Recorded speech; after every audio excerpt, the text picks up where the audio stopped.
नमस्कार. आज आपण पाहणार आहोत पुरणपोळी. इथं 2 वाट्या मी हरभऱ्याची डाळ म्हणजे चणा डाळ घेतलेली आहे.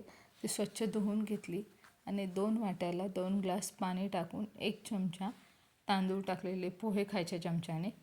आता हे आपल्याला गॅसवर ठेवून 3 ते 4 शिट्ट्या कमी गॅसवर करून घ्यायच्या. पूर्ण डाळ आता शिजलेली आहे, तुम्ही बघू शकता. आणि थोडंसंच पाणी उरलेलं आहे. हे कटाच्या आमटीसाठी एवढं पाणी उरलं पाहिजे, त्याच्यासाठी मी तेवढं 2 ग्लास टाकलं होतं. आता हे आपण पूर्ण गाळून घेऊ, पाणी पूर्ण काढून घेऊ. निथरल्यावर पूर्ण ही डाळ पूर्ण निथरली की आपण ही पुरण पात्रातून काढून घेणार आहोत. तर हे पूर्ण पाणी काढून घेतलं, थोडीशी याच्यात डाळ टाकली कटाच्या आमटीसाठी आणि हे मिक्स करून आपल्याला मसाला करायला तयार होऊ शकते. हे बाजूला ठेवलं तर डाळ बी बघा छान शिजलेली आहे आणि मस्तपैकी आता पुरण पात्रातून छान काढून घेऊ. बारीक निघणार आहे, बारीक चाळणी लावा 0 नंबरची. आणि 2 वाट्या डाळ होती तर 2 वाट्या यामध्ये मी साखर टाकली आणि गॅसवर ठेवून आता आपण पुरण शिजवून घेऊ. हे कमी गॅसवरच शिजवायचं म्हणजे बुडी लागत नाही. हळूहळू वेळ लागेल थोडासा, पण पुरण छान होईल. ते पुरण होईपर्यंत आपण 2-3 विलायच्या 4 विलायची घेतली मी आणि हे सगळं सोलून घेतल्या आणि बारीक करून घेऊ. आणि यामध्ये आपण जायफळ पण टाकणार आहोत, ते पण मी थोडंसं कुटून घेणार आहे. जायफळ आणि विलायचीचं कूट. हे पुरण बघा किती छान झालेलं आहे. पुरण होईपर्यंत आता इकडं आपण कणिक भिजवून घेऊ, म्हणजे कणिक पण छान मुरली पाहिजेत. कणिक थोडंसं पीठ घेतलं आणि मीठ टाकलं. थोडंसं नेहमीपेक्षा थोडं मीठ जास्त टाकायचं म्हणजे पोळी तुटणार नाही अशा हिशोबाने. आणि छान कणिक भिजवून घ्यायची, पाणी टाकून मुरून. पहिले घट्ट भिजवायचं, नंतर पाणी टाकून तो चांगला कणिक अशी चुरायची म्हणजे तो उंडा एकदम सॉफ्ट झाला पाहिजे. आता इथे विलायची आणि जायफळ टाकून पुन्हा मी मिक्स करून घेते.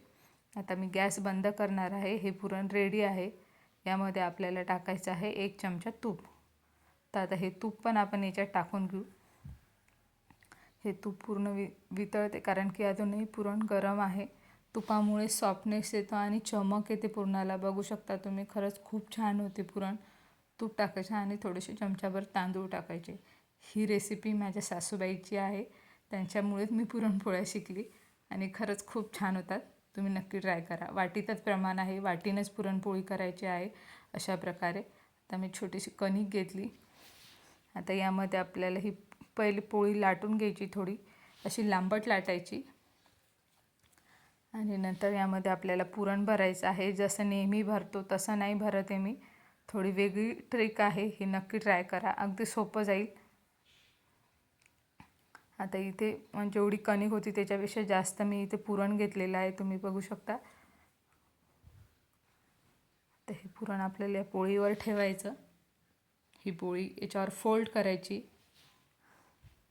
आणि जी वाटी इथं प्रमाण घेतलं होतं तीच वाटी घेऊन असं कापून घ्यायचं, म्हणजे भरपूर कणिक बाहेर निघते आणि फक्त पातळ लेयर पिठाच्या म्हणजे कणकेचा राहतो आणि आत सर्व पुरण. आणि हे पुरण काठोकाठ पोळीला भरल्या जाते त्याच्यामुळे. आणि गळतही नाही कारण की हे पुरण चिकट आहे, तांदूळामुळं चिकट झालेलं आहे, तुपामुळे सॉफ्ट झालेलं आहे. पोळीच्या बाहेर अजिबात पडणार नाही. त्याच्यामुळं असं पुरण नक्की करा आणि या पद्धतीने पोळी नक्की करून बघा.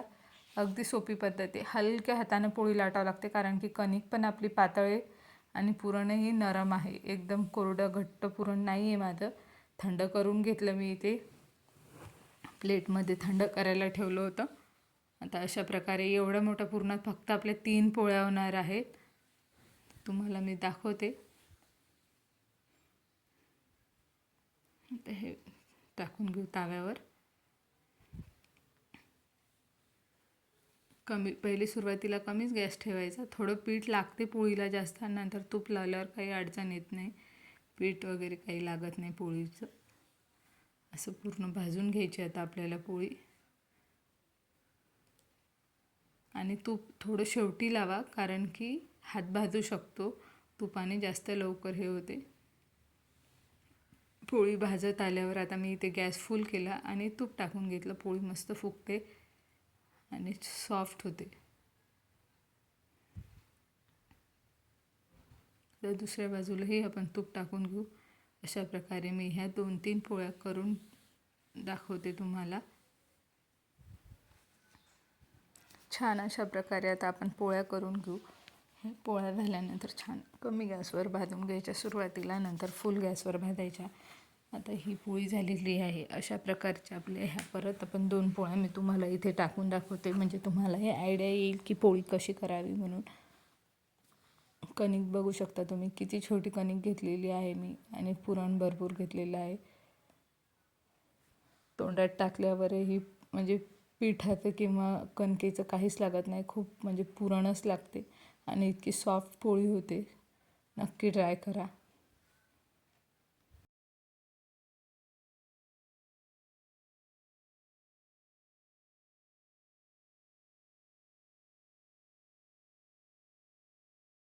आता या पोळीवरही आपण एकदा उलटल्यावर तूप टाकून घेऊ मस्तपैकी.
आता ही तिसरी पोळी तुम्ही बघू शकता, खरंच खूप छान होतात. नक्की ट्राय करा.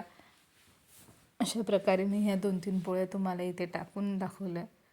आता बाकीच्या जेव्हा सगळे जेवायला येतील तेव्हा टाकेल, पण ह्या तुमच्यासाठी दाखवले टाकून. आणि होळीचा नैवेद्यही माझा होऊन गेला. अशा प्रकारे मी इथे पुरणपोळ्या करते. तुम्ही नक्की अशा ट्राय करा आणि मला कमेंटमध्ये सांगा कशा झाल्या त्या. आणि चॅनलवर नवीन असेल तर लाईक, शेअर, सबस्क्राईब करायला विसरू नका. इथे मी आता ताटात घेऊन तुम्हाला दाखवते. किती सॉफ्ट पोळी बघा पूर्ण. आणि ही अशी तोडल्या जात नाही, ही तुम्हाला चाकूने किंवा सराट्यानेच कापावं लागेल, कारण की पुरण खूप सॉफ्ट आहे आणि गरम पोळी ते लगेच नाही तोडल्या जात. ते पुरण जर हाताला चिरटकलं तर गरम जास्त लागते, त्याच्यामुळे.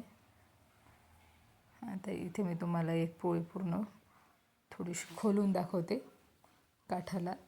बघा काठापर्यंत पुरण आलेलं असते दोन्ही साईडनं बघू शकता तुम्ही. आणि चिकट आहे ते पुरण, कारण की ते बाहेर पडू शकत नाही इतकं, म्हणजे आपलं पातळ पुरण असल्यामुळे चिकटपणा त्याला जास्त होता.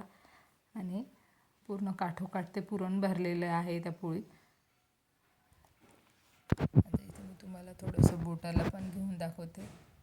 तर बघा हे पण अजून किती सॉफ्ट आहे, म्हणजे त्याचा असा दाणा किंवा असं चुरा वगैरे पडत नाही. नाही तर पोळीचं असं सगळं पुरण भुरभुरा असते तर खाली पडते.